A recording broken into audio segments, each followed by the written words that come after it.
Salut les joueurs et les joueuses. Je suis en compagnie de Gilles. Hello. Gilles, c'est le marteau et l'enclume. On connaît bien le marteau et l'enclume, ça fait 2 fois, 3 fois. Mais oui. Mais toi Gilles, qui es-tu? Eh bien donc, je suis Gilles Junio, donc je suis tombé dans le jeu de rôle en 1984. Ouf. Voilà, j'avais 9 ans, j'en ai 49, voilà, ça fait 40 ans exactement. Et je ne suis toujours pas sorti. D'accord, donc tu es rôliste À fond. sur quel jeu? Alors, comme tout le monde en 84, Donjons et Dragons. Oui. 2 ans après sur l'appel de Cthulhu. Et puis en 85, je rencontre Cassius Belli, numéro 35, la Élite. Ah. Et voilà, Aïe, aïe. tombé total dedans. Total dedans, bon. jamais. Après, je faisais partie d'un club où on exploitait énormément de jeux, un peu tous les jeux des années 80-90 en fait, vraiment 90 pardon. Oui. Et puis voilà, à partir de là, je continue toujours, moins qu'avant bien sûr, les agendas sont plus durs à croiser. Mais bon an mal an, spécial dédicace pour Bitume, voilà. D'accord, Mon cœur oui. saigne pour Bitume depuis longtemps. Ok. Et donc, le marteau et l'enclume, tu l'as rencontré comment, cette maison d'édition? Donc, moi je suis une pièce rapportée en fait au marteau et l'enclume. Oui. Ça n'a fait que 2 numéros, je travaille pour eux, mais je l'ai rencontré dès le premier numéro. Dès le premier numéro, donc moi je suis un passionné de livres dont vous êtes le héros. Oui. Depuis 1985, ok. Premier livre dont vous êtes le héros en 85, Ouais. et je n'ai jamais arrêté de collectionner. J'ai une assez grosse collection de livres dont vous êtes le héros, de littérature interactive arborescente, pardon. Tout à fait. Puisque je rappelle qu'un livre dont vous êtes le héros, c'est en fait le nom d'une collection déposée par Gallimard. Ils ont d'ailleurs les droits et ils les surveillent. Ok. Oui. Mais quoi qu'il en soit, je suis tombé dedans, je les lis encore aujourd'hui, 2 à 3 par semaine quand même. Ah, quand même. Oui, je suis vraiment... Waouh. Voilà, je suis un petit peu un frappadingue de ce côté-là, mais j'aime ça, voilà, chacun son C'est truc. pas mal, c'est chouette.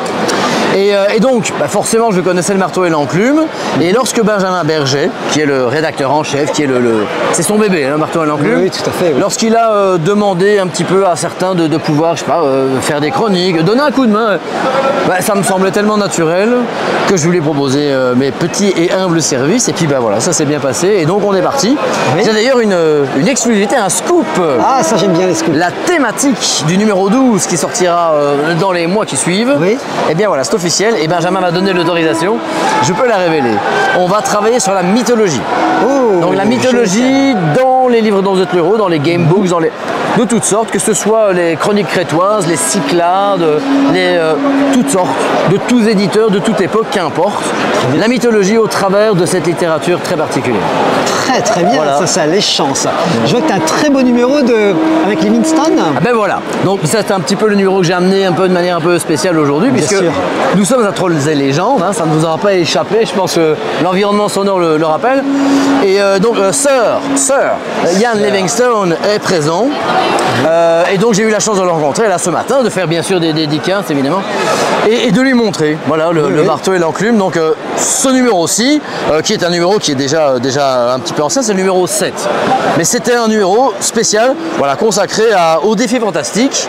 C'est le premier, il y en a un deuxième qui est sorti plus tard sur d'autres défis fantastiques, d'autres auteurs. Et voilà, ici c'est vraiment le défi fantastique des 2 auteurs principaux et d'origine, donc Ian Livingstone et Steve Jackson. Tout à fait. Voilà, donc il l'a eu en main, j'ai une photo de lui avec le marteau et c'est l'enclume, beau. trop bien. Mais c'est-à-dire qu'en fait, le marteau et l'enclume, si on doit résumer un petit peu, c'est pour ceux qui pourraient ne pas connaître le marteau et l'enclume. Bien sûr. On pourrait dire quand même que c'est des ouvrages de référence. Absolument. Peut-être présentés. Alors moi qui travaille beaucoup, pas uniquement pour juste lire et jouer et imaginer, mais aussi qui travaille sur l'histoire des livres dont vous êtes le héros et de la littérature interactive arborescente, pardon, oui. c'est un outil de travail extraordinaire. Parce que dans chaque numéro, on aborde des chroniques, des critiques de livres. Mais il y a aussi beaucoup d'interviews. Alors, des auteurs, des écrivains, mais aussi des illustrateurs. On compare des illustrateurs parfois qui ont illustré le même livre, mais à des périodes différentes. Donc, avec comparaison d'illustrations. C'est une mine, vraiment honnêtement, c'est une mine d'or et d'informations. Même les plus passionnés comme moi, je vais être honnête, je travaille depuis 40 ans là-dessus, mais j'apprends à chaque numéro, j'apprends encore plein de choses. Je suis d'accord avec toi. Alors ça, c'est vraiment très intéressant. C'est fou le nombre d'anecdotes, de petites choses. Mais comment fait-il, quoi? Ah, il a, je sais pas, il a eu un ESP, il a un super pouvoir, un carnet d'adresses à mon avis qui est grand Oui. comme plus grand que mon bras, parce que je suis pas très grand. Et donc Benjamin parvient à rentrer en contact avec auteurs, illustrateurs, éditeurs, marketeurs même éventuellement. C'est ça qui est intéressant, c'est qu'il aborde vraiment les choses de plein de facettes différentes. Et il parvient à avoir des récits et des témoignages parfois qui datent d'il y a 30 ans, 40 ans. oui, Et bien voilà, sûr. c'est là. Ah, c'est chouette. C'est dans le marteau et l'enclume. Et donc toi tu as contribué sur les 2 derniers numéros. Oui. C'est ça. Et Oui. donc à quel niveau, sur quel Alors j'ai fait des chroniques de livres sur Sherlock Holmes ou sur le numéro précédent qui était sur la voie du tigre et donc sur les ninjas, du tigre, années 80, l'orientalisme en général, voilà. Bon, voilà. Donc j'ai fait des chroniques sur des livres essentiellement. Et puis voilà, je me permets, merci Benjamin, de colporter un petit peu et de répondre à des interviews avec un grand plaisir. Surtout qu'en plus il me semble que tu es déjà auteur. Oui, tout à fait, c'est vrai. Tu pourrais nous présenter. C'est vraiment rapidement gentil de le rappeler, tu as raison. Avec plaisir. C'était préparé. Hein. Et donc effectivement, Oui. c'est mon deuxième livre dont vous êtes le héros que j'ai écrit. Donc ça s'appelle Terra Incognita, les itinéraires merveilleux de Jean de Mandeville.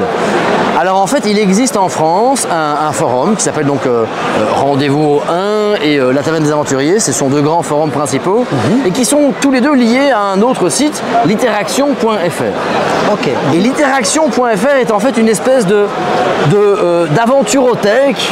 Ouais. Alors je vais même être honnête, d'AVH-othèque. AVH, ça veut dire aventure dont vous êtes le héros. C'est-à-dire, pour le dire bêtement, des livres dont vous êtes le héros non publiés, d'accord. amateurs, mais qui sont disponibles gratuitement en PDF sur Literaction. Et il y en a des milliers. Hein. Waouh. Ça fait presque 20 ans qu'ils existent.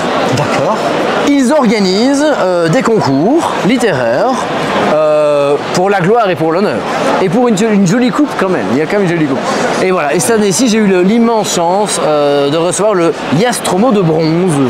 Donc le 3e prix, la 3e place du podium. Ouais. Pour une deuxième œuvre, je suis vraiment hyper enchanté. Et donc voilà, avec ceci. Donc on peut aller trouver sur le site. Gratuitement, PDF, literaction.fr, vous tapez Terra Incognita, vous tombez dessus. Oui. Et alors bien entendu, à partir de là, éventuellement, certains éditeurs modernes, comme Alconost, Posidonia et autres, peuvent puiser éventuellement Bien dans sûr. cette réserve. Ça, c'est autre chose. Très bien. Mais donc voilà, donc c'est une aventure qui se passe dans un Moyen-Âge fantastique, dans le sens où c'est basé sur les récits de voyage de l'époque. Ah, comme Jean de Marco Polo, Mandeville, tout voilà, ça, tout à fait. ouais. Les livres des merveilles, Oui, on oui, appelle les ça. livres des merveilles. Et donc voilà, c'est un livre des merveilles. Jean de Mandeville est un personnage historique d'ailleurs qui a vraiment existé. Et voilà, vous pouvez incarner à un moment, une étape, son merveilleux voyage. Ça se passe dans le nord de l'Inde et il y a plein de rencontres et plein de surprises. La rencontre des Siapodes. Voilà, ça Par a tout exemple. compris. Tout à Oui, fait, oui. absolument. Tout à Très fait. bien. Il y en a un dedans, mais absolument. oui. Évidemment. Trop bien. Bien sûr. Bon, c'est super. Écoute, merci pour cette superbe adresse du Terra Incognita. Merci aussi Merci pour cette beaucoup. belle présentation de Martin l'Enclume. Eh bien, avec un grand Et donc, plaisir. on encourage tout le monde à aller regarder cette mine d'informations. Oui. Allez, et on se quitter. Salut les joueurs. Et les joueuses.